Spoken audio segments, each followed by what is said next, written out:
All right, shock.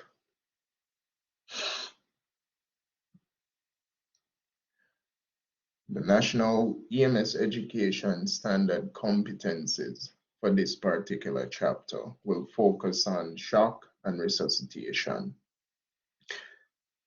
It applies a fundamental knowledge of the cause, pathophysiology, and management of shock, respiratory failure, or arrest, cardiac failure, or arrest, and post-resuscitation management. The pathophysiology aspect of the chapter will apply fundamental knowledge of the pathophysiology of respiration and perfusion to patient assessment and management. Introduction. Shock or hypoperfusion is defined as inadequate cellular perfusion. And perfusion is the exchange of oxygen and nutrients and the removal of waste and carbon dioxide from the cells within the body in order for the cells to carry out their normal metabolic function. And yesterday I mentioned that in order for the cell to produce the right amount of energy required for metabolism, oxygen, it must have oxygen. When there is enough oxygen, we get what is called aerobic metabolism. When there is a depletion or not enough oxygen, less energy production is produced and more waste accumulate in the cell. This is called anaerobic metabolism. So what shock is the failure of the cells to utilize oxygen and nutrients, and failure of the cell to remove carbon dioxide and waste. So the cell is no longer able to carry out its normal metabolic function. Any compromise in perfusion can lead to cellular injury or death. In the early stages, the body attempts to maintain homeostasis, a state of balance. So when there's an issue with low perfusion, the body is going to make a decision to redirect blood flow to the core organs of the body: brain, lungs, heart, kidneys. And when the body makes that decision, that is what gives us the signs and symptoms of shock. Diffusion is a passive process in which molecules move from an area with higher concentration of molecules to an area of low concentration. Oxygen and carbon dioxide moves across the walls of the alveoli, and that would be pulmonary respiration. In cases of poor perfusion or shock, transportation of carbon dioxide out of the tissues is impaired.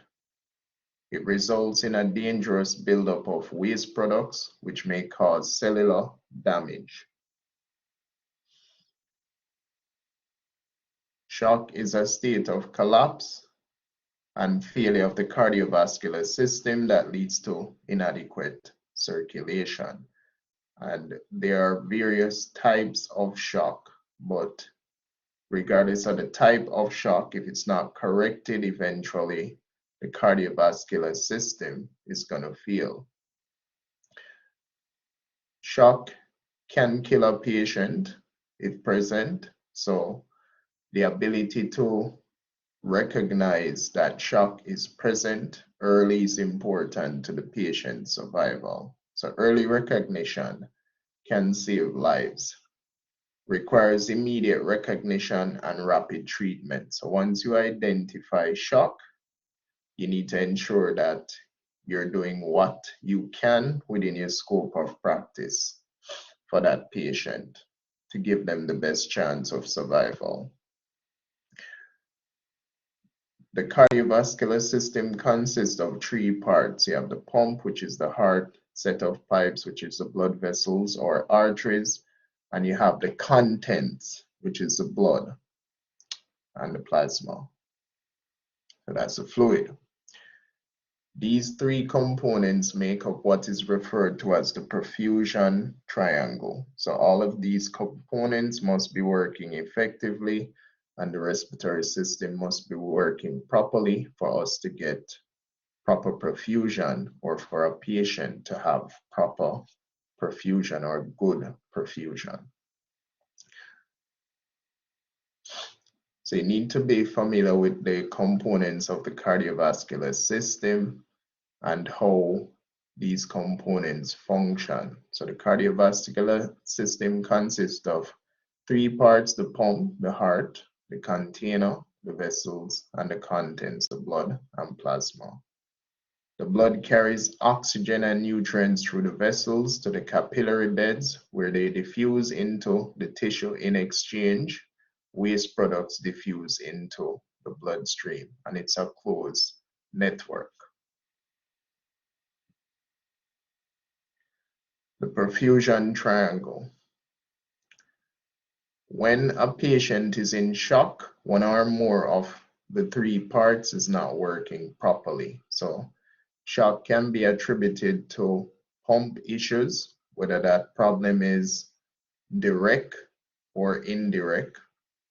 It can be as a result of the blood vessels being too dilated, which is a distribution problem. It can be that the patient is losing too much blood or too much plasma, or it can be a combination. The point is that if one of the components of the perfusion triangle is not functioning effectively, it will lead to shock or poor perfusion. Blood pressure is the pressure of blood within the vessels at any moment in time. The systolic is the peak arterial pressure. The diastolic pressure is the artery in the arteries, while the heart rests between heartbeats. In layman terms, the systolic pressure is obtained when the ventricles contract.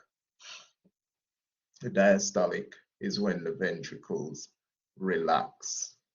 So when the ventricles contract, blood is pumped into the arteries. The artery has a specific diameter which creates resistance, and that will give us the systolic pressure. When it relaxes, before the ventricle contracts, there's a pressure that's built up that will create the diastolic pressure. Now the pulse pressure, I've talked about this when we covered patient assessment. The pulse pressure is the difference between the systolic and the diastolic pressure. It represents the strength or force of cardiac contraction. The normal range is 40 to 60 millimeters of mercury. If it's below 40, it's an indicator that cardiac output is not sufficient. The contraction is too weak. Can be an indication for shock. If it is above 60, the cardiac output is too excessive. That can put strain on the vessels. Patient is at risk for stroke. It signifies, so the pulse pressure signifies the amount of force the heart generates with each contraction. A pulse pressure less than 25 millimeters of mercury may be seen in patients with shock. Blood flow through the capillary beds is regulated by the capillary sphincters, and these are muscles that control the diameter of the capillaries, and they are stimulated by the autonomic nervous system. So the blood vessels within the body at that level are never ever fully open. If they're fully open, then the pressure inside these vessels would be too low. and that is what causes distribution or distributive shock. So blood flow through the capillary bed is regulated by capillary sphincters. They are under the control of the autonomic nervous system, specifically the system that produces adrenaline, noradrenaline, and endorphin. The regulation of blood flow is determined by cellular needs. So based on the type of activity we're carrying out, the autonomic nervous system will regulate the capillaries to ensure that the amount of blood flow that is required for that particular activity occurs via the blood pressure output.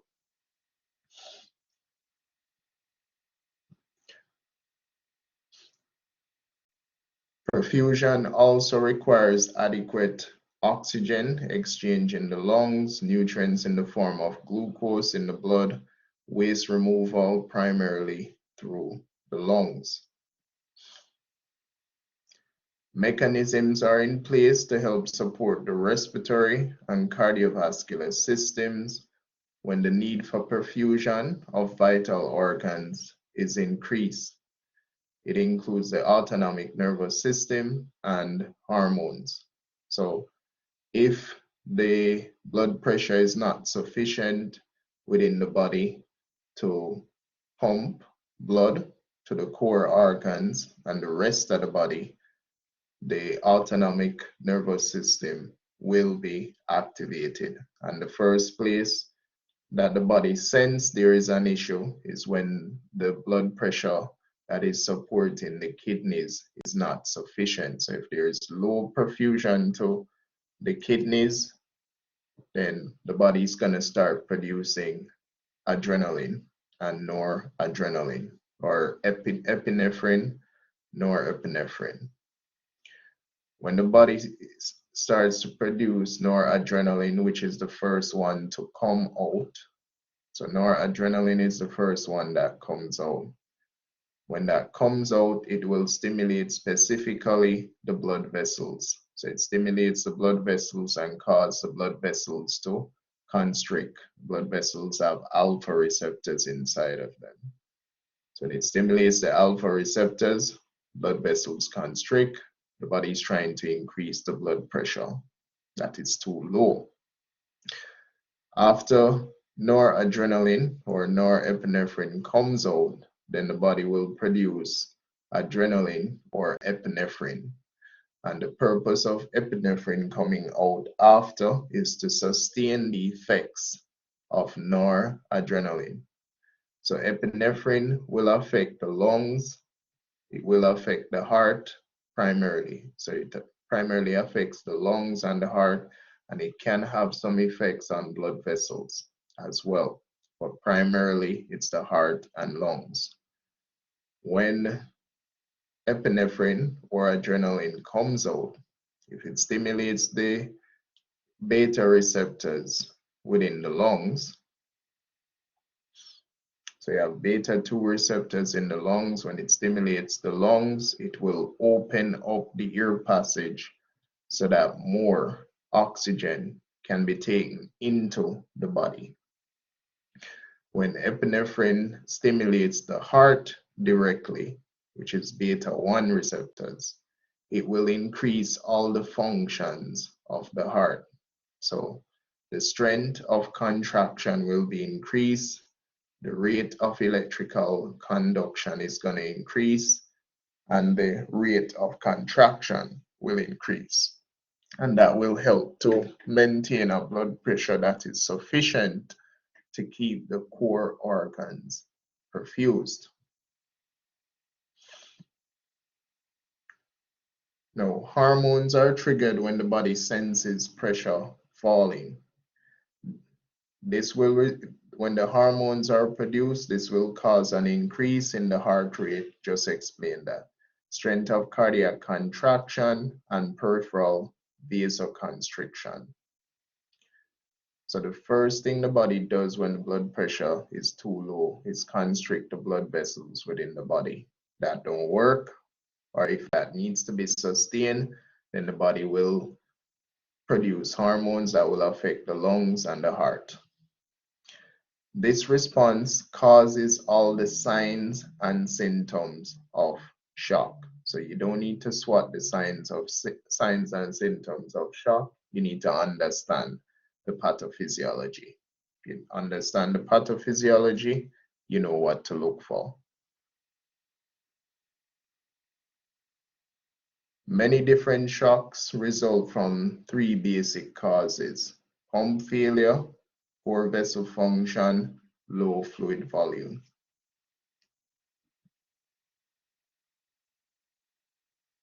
So there are three basic causes of shock. An impaired tissue perfusion can either be a pump failure, so something is either directly wrong, directly affecting the heart, or indirectly affecting the heart. So it can be a cardiogenic shock, or it can be an obstructive shock. It's still pump issue.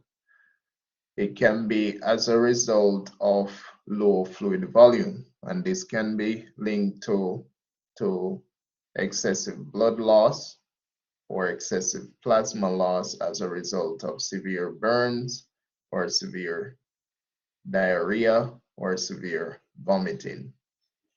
It can be because the blood vessels are too dilated.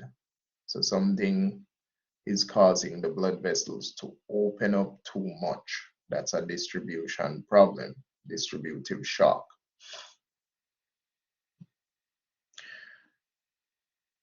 So types of shock that you need to be familiar with as an EMT or at your level. Cardiogenic, obstructive shock. These are pump failure issues and conditions that can cause pump failure. Tension pneumothorax, cardiac tamponade, pulmonary embolism. You can have shocks attributed to poor vessel function. This is a distribution issue, distributive shock. It can be septic in nature, neurogenic, anaphylactic, or psychogenic. Then you have your low fluid volume shocks, which can be either hemorrhagic or non-hemorrhagic, but collectively it's hypovolemic shock. There's a fluid deficit. Now let's look at these shocks individually. So cardiogenic shock. It's caused by inadequate function of the heart. And one of the most common causes of cardiogenic shock is a heart attack. So the patient gets a heart attack and it's massive. There's damage to the ventricle, and the ventricle is unable to push the blood out effectively because of that damage. So the ventricle basically loses 40% of its cardiac output. If the heart is badly damaged, if the ventricles are badly damaged, they won't be able to stretch effectively. If they can't stretch effectively, they can't fill up with enough blood required to pump to the body, to all the areas of the body. So there's going to be a drop in the cardiac output or a drop in the blood pressure. And that is what leads to cardiogenic shock. Now, depending on which side of the pump has been affected will determine if the patient has pulmonary edema or pedal edema. So if it's the left ventricle that has been damaged, left ventricle that's on the left side, it means that the cardiac output is going to be reduced. The ventricle won't be able to push the blood out as fast as the blood is coming in. And as a result of that, there's going to be a back pressure that's going to be built up in the left atrium that eventually ends up in the pulmonary veins and into the lungs. And then the patient develops pulmonary edema. That's left side heart failure. If it's the right ventricle that is damaged, Then the back pressure is going to be in the right ventricle, and it backs up into the right atrium, then into the vena cava. Patient gets distended neck veins, liver becomes enlarged, fluid starts to retain in the lower extremities. That's right side heart failure. So cardiogenic shock caused by inadequate function of the heart. A major effect is the backup of blood into the pulmonary vessels. Resulting buildup of pulmonary fluid is called pulmonary edema.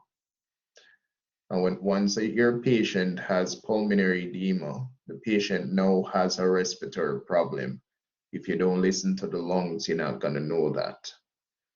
Cardiogenic shock develops when the heart cannot maintain sufficient output to meet the demands of the body. So cardiac output depends on adequate contractility of the heart muscle.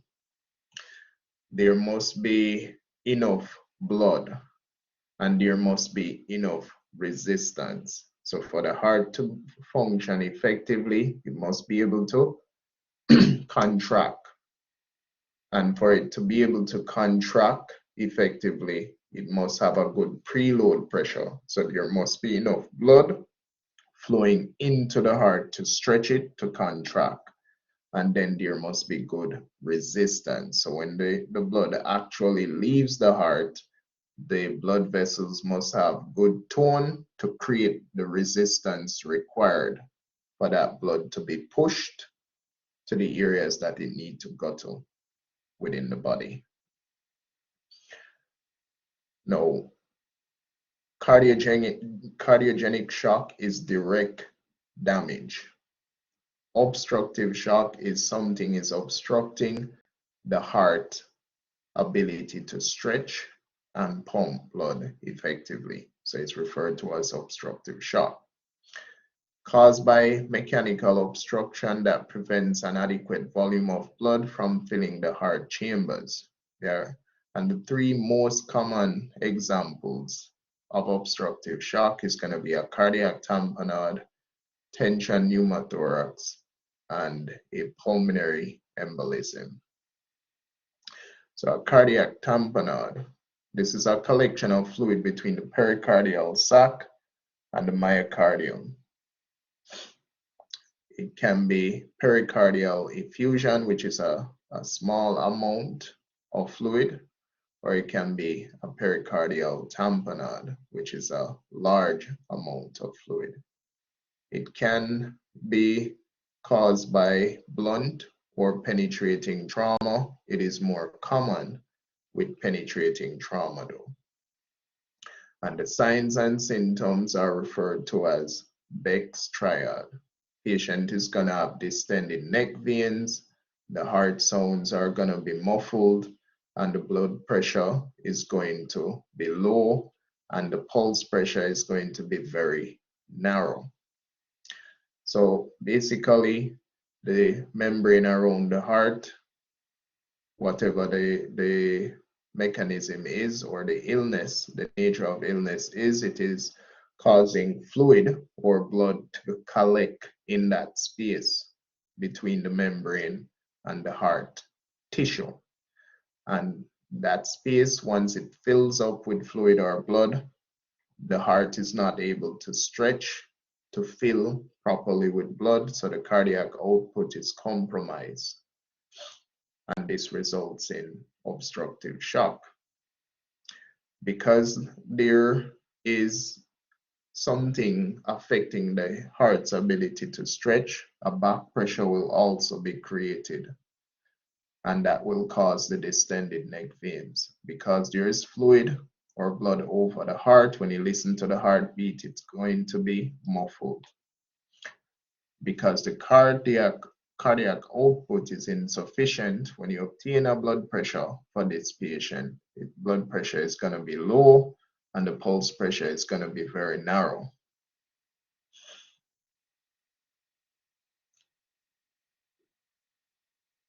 Now, the tension pneumothorax.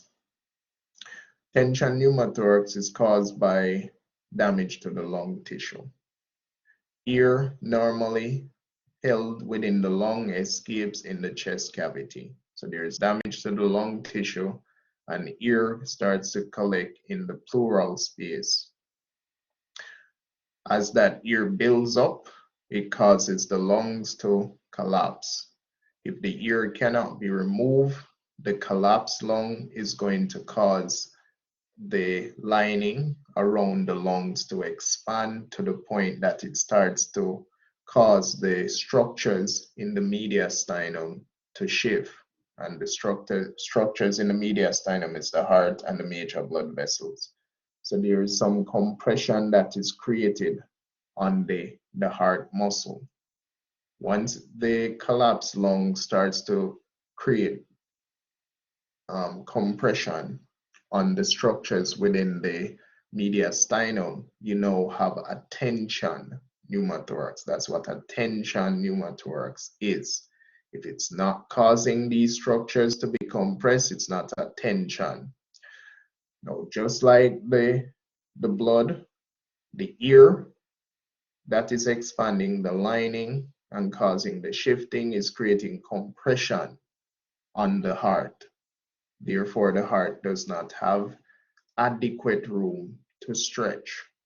It does not have adequate room to stretch. It cannot fill effectively with blood. If it cannot fill effectively with blood, then the cardiac output will be compromised. Tension pneumothorax is commonly associated with blunt force trauma to the chest. It doesn't mean that that's the only cause. If the pressure is not relieved, the patient will go into cardiac arrest.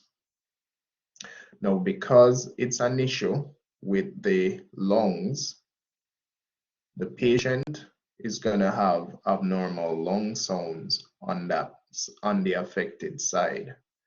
Because the heart is not able to stretch effectively, back pressure is going to be created, so the patient will have distended neck veins. Because the cardiac output is compromised, eventually the blood pressure is going to be low. And if it becomes significant, if the tension becomes significant, as a late sign, the trachea will shift. We don't want to pick that up late, so if you have a patient with blunt force trauma to the chest or abdomen, or any type of trauma to the chest or abdomen, listen to your lung sounds in your primary assessment. Don't wait for that trachea to shift to realize that the patient has a tension. Might not be a good outcome for that patient.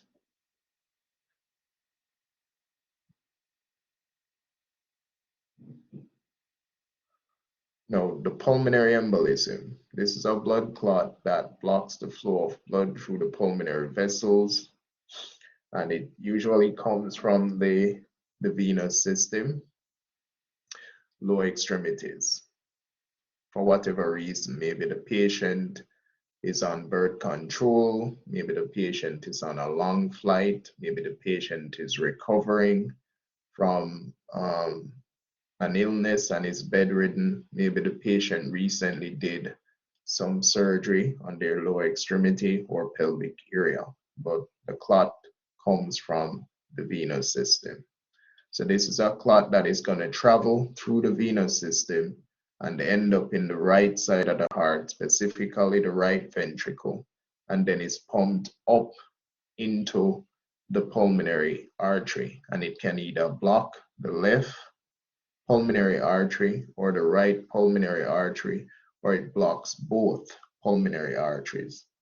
If it blocks both, the patient goes into cardiac arrest. If it blocks one side, it means that there's going to be a reduction of blood flow to the lungs.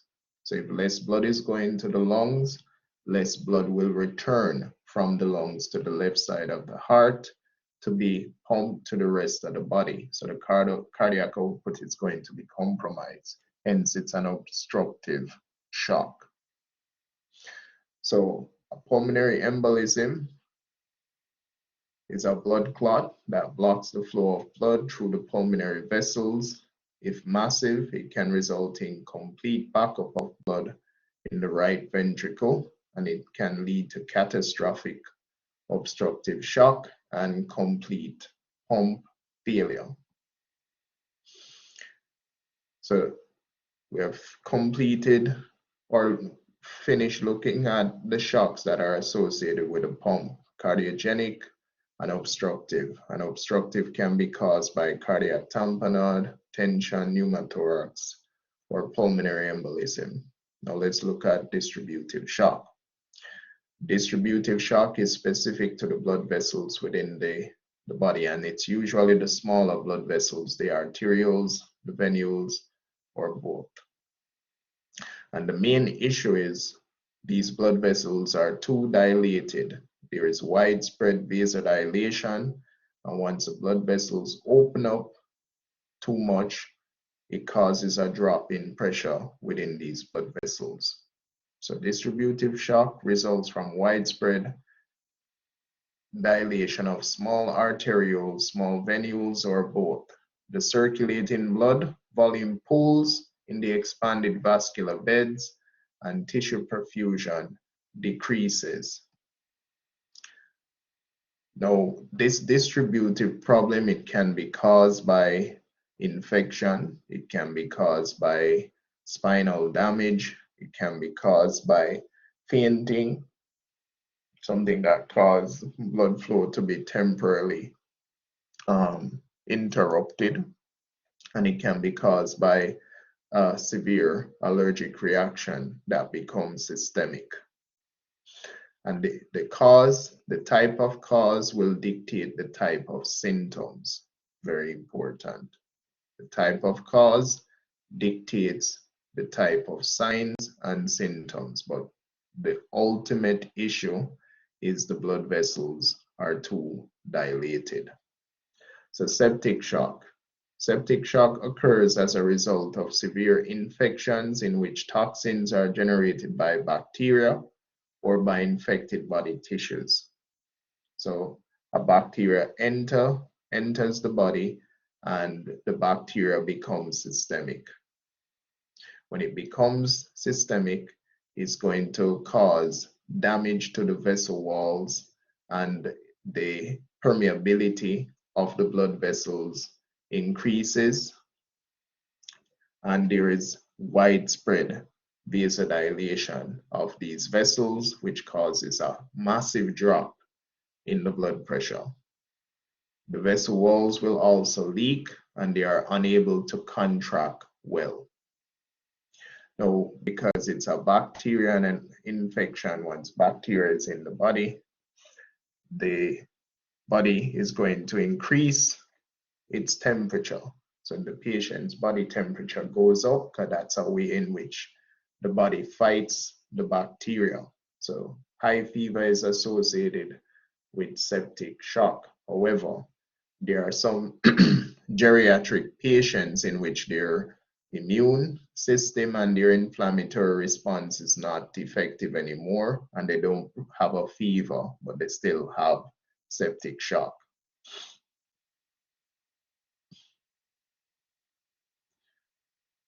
Now, widespread dilation of vessels in combination with plasma loss through the vessel walls will result in shock. Now, neurogenic shock. Neurogenic shock is usually linked to a high spinal cord injury, but specifically where this injury is, it occurs at a point that interferes with the autonomic response. So the injury affects the autonomic response. So if there is no autonomic stimulation, the blood vessels will completely open up. Once they open up completely, the pressure inside these blood vessels is going to fall, and that will result in shock or low perfusion. Now, one of the things that is unique to neurogenic shock, because it affects the stimulation of the autonomic system, the patient does not have the typical signs and symptoms of shock because the sympathetic stimulation is cut off. So that sympathetic stimulation might be there. So you might see a patient with tachycardia, but the tachycardia will not last for very long. So they usually have bradycardia and their skin is going to be warm and dry, not cool and clammy. So pay attention to that particular type of shock. So neurogenic shock, usually the result of high spinal cord injury, nerve impulses to blood vessels below the level of injury are blocked. All vessels cut off from the nerve impulse will dilate, causing the blood to pool. Now with anaphylactic shock. Anaphylactic shock is a severe allergic reaction that becomes systemic. Now, what is very unique to this allergic reaction is that it will affect the patient's lungs and it will affect the patient's blood vessels. So you're looking for two things in the patient's presentation. You're looking for the airway to be compromised, and you're looking for a pressure that is low or a pressure that is dropping. And the patient is going to have history of being exposed to an allergen, whether it was inhaled, ingested, injected, or absorbed. They may have a history of being exposed to it,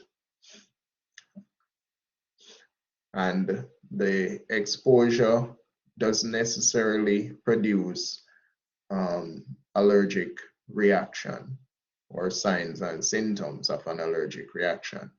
It can be exposed and the body becomes sensitized. And then they are exposed again, and the second exposure leads to an allergic reaction. Now, what is occurring is histamine is being produced at a systemic level. When it is produced at a systemic level, it causes the air passage to be irritated and it starts to swell. It also causes the blood vessels to dilate and become more permeable, causing the pressure within the blood vessels to fall. So this patient has two major problems. They can't breathe properly, and their cardiac output is not sufficient because the blood vessels are too dilated. So anaphylactic shock occurs when a person reacts violently to a substance to which he or she has been sensitized. Sensitization means becoming sensitive to a substance that did not initially cause a reaction. Each subsequent exposure tends to produce a more severe reaction. Pay attention to this table 13-2, which depicts the signs and symptoms of anaphylactic shock that is specific to the skin, the circulatory system, the respiratory system, and other areas within the body. Very important table. Distributive shock. Still on distributive shock, last one is psychogenic. Psychogenic shock is caused by a sudden reaction of the nervous system. So what basically happened with this type of shock is the blood vessels that support blood flow to the brain temporarily dilate. So they dilate, and this causes results in a drop in blood flow to the brain, and if the brain is not properly perfused, it can send signals to the rest of the body, which results in the other areas of the body, the blood vessels becoming dilated. The patient loses consciousness, and as soon as the blood flow is returned, the patient wakes up. Now, what is important for these patients is context. You need to know the context, what happened before this person went unconscious. Was the person standing? Was the person in a bed? Did the person complain of a headache? Did the person complain of tightness in the chest? What occurred prior to is going to be very important for you to be able to determine if there is something significant present or something that is insignificant.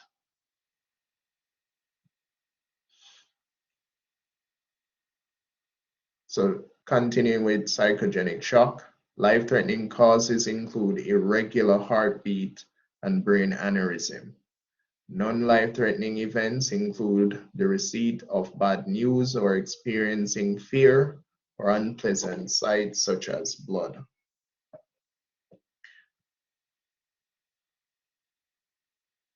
Now, that's it for distributive shock.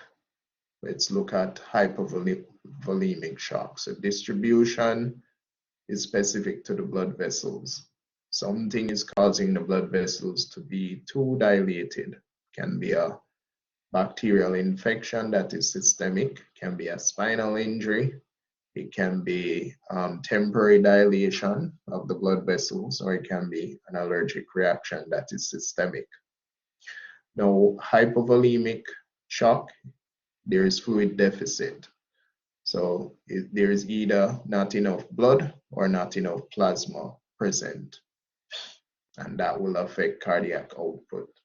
So hypovolemic shock result of an inadequate amount of an inadequate amount of fluid or volume in the circulatory system, hemorrhagic causes and non-hemorrhagic causes. So it can be linked to severe blood loss or it can be linked to severe plasma loss. And that can be via severe vomiting, diarrhea, or plasma loss because of severe burns.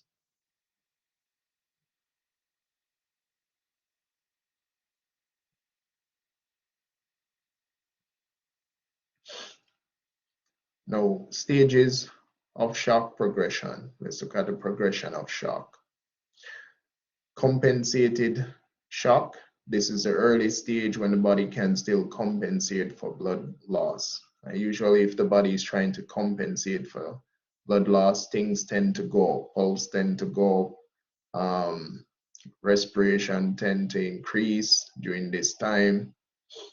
Blood pressure might still be holding at this point. So things tend to go. In the decompensating or decompensated shock state, this is a late stage, and this is where the blood pressure is falling. Once blood pressure is dropping, the patient is in the decompensating stage of shock. There is no way to assess when the effects are irreversible. So we need to be able to recognize early that the potential for shock exists or the patient is going into shock and do what is necessary for the patient.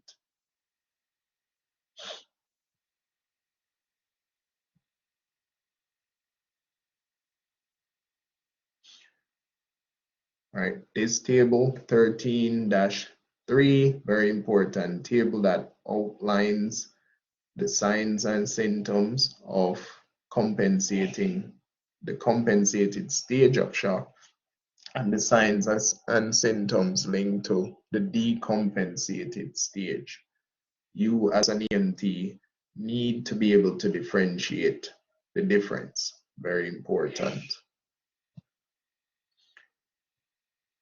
Now, blood pressure may be the last measurable factor to change in shock.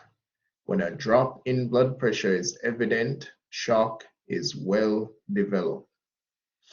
Don't let a blood pressure that is normal fool you into thinking that the patient is not in shock, because the blood pressure can be coming down and you caught it at a normal range. Same thing for your breathing, same thing for your pulse. Context is important, and that's why I keep saying to you, we do not treat numbers, we treat the patient. What is the patient presentation telling you? Don't get too caught up on numbers. When a drop in the blood pressure is evident, shock is well developed, particularly true in infants and children. When blood pressure drops in infants and children in shock, they are close to death. So a low blood pressure in a pediatric population is something serious, very serious.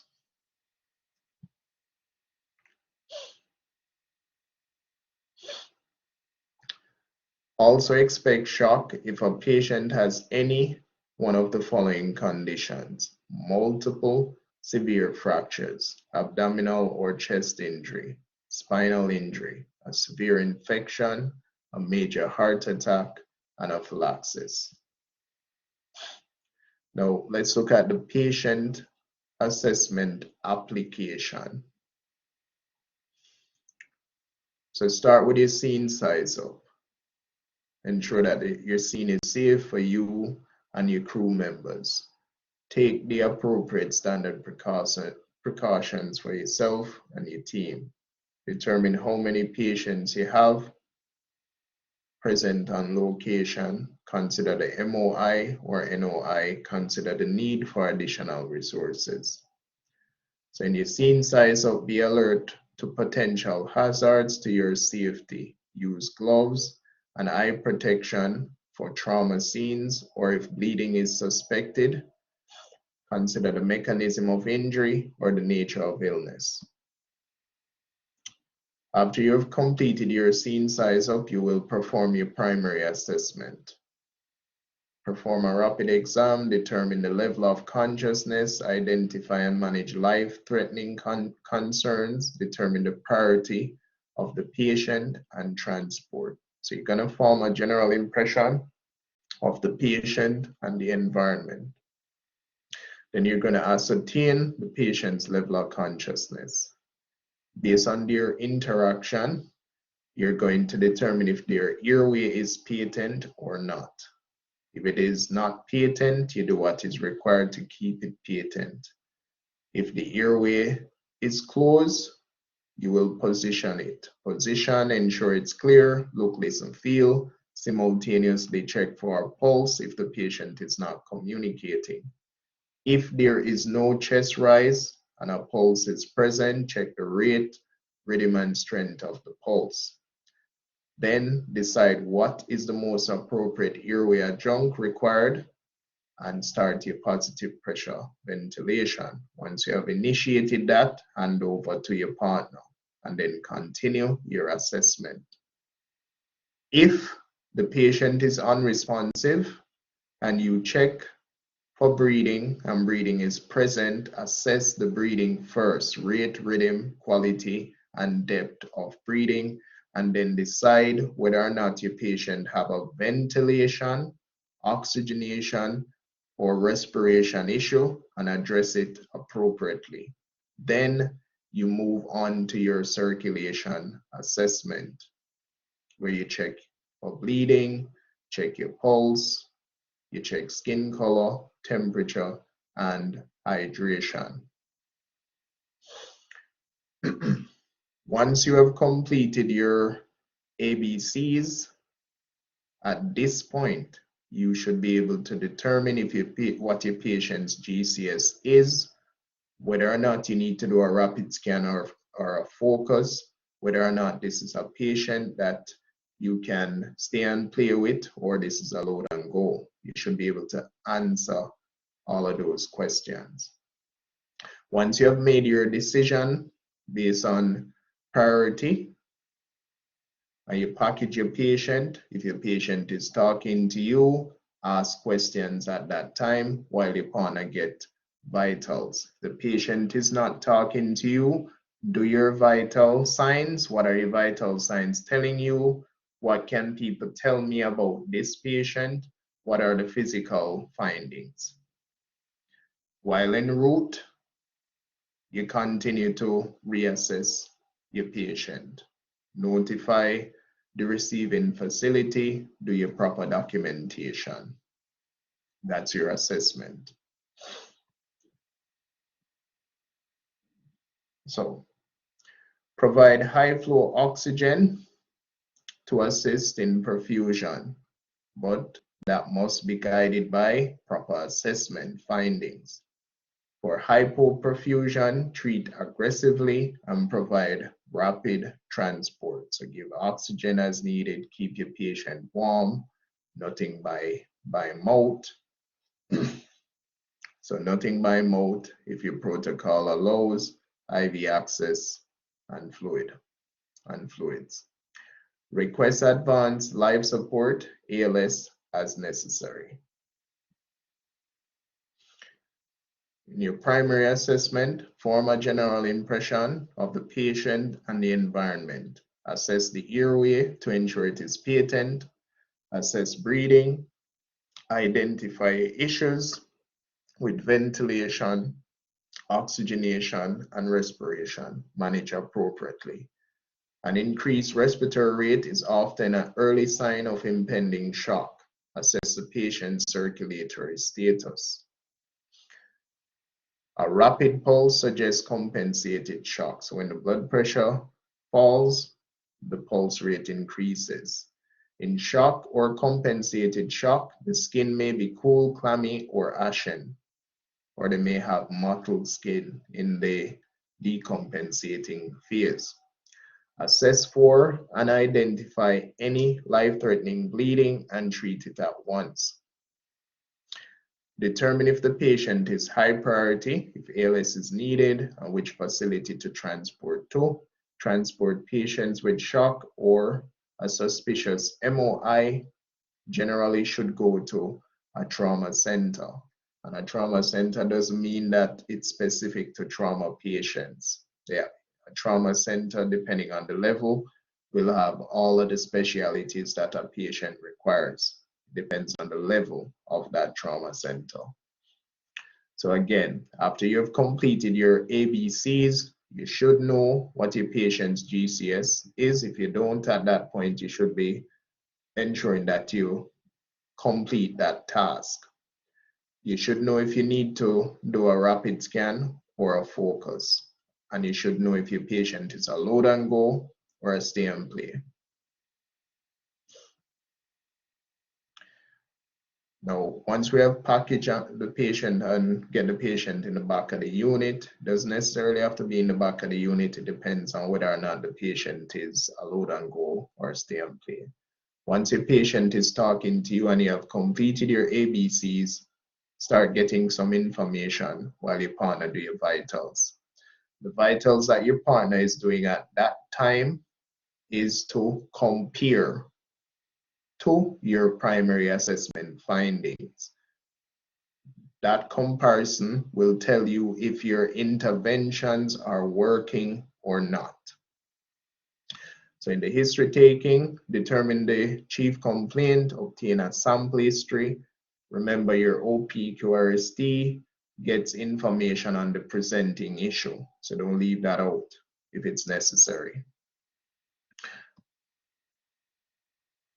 Now, after the history taking, we will perform the secondary assessment. Repeat the primary assessment followed by a focus assessment. Life-threatening problems is found, treat it immediately, obtain a complete set of baseline vital signs, use monitoring devices. Be thorough in your vital signs. So be very thorough in the acquisition of your vital signs. After the secondary assessment, the reassessment. So reassess the patient's vital signs, interventions, chief complaint, ABCs, mental status. Determine what interventions are needed. Focus on supporting the cardiovascular system. Treat for shock early and aggressively by providing oxygen. Keep the patient warm, nothing by mouth. As protocol dictates, IV access fluids. Now let's look specifically at emergency medical care for shock. As soon as you recognize shock is present, begin your treatment. Follow your standard precautions, control any obvious bleeding, Make sure the patient has an open airway, maintain manual inline stabilization if necessary, and check breathing and pulse. As soon as you recognize shock, begin treatment. Comfort, calm, and reassure the patient. Never allow patients to eat or drink anything prior to being evaluated by a physician. If spinal immobilization is indicated, spin the patient on a backboard, provide oxygen, monitor the patient's breathing. As soon as you recognize shock, begin treatment. Place blankets under and over the patient. Consider the need for ALS. Accurately record the patient's vital signs approximately every 5 minutes throughout the treatment and transport. Now looking at the specific types of shock. With cardiogenic shock, the patient cannot generate the necessary contraction to pump blood throughout the circulatory system. Patients may present with chest pain.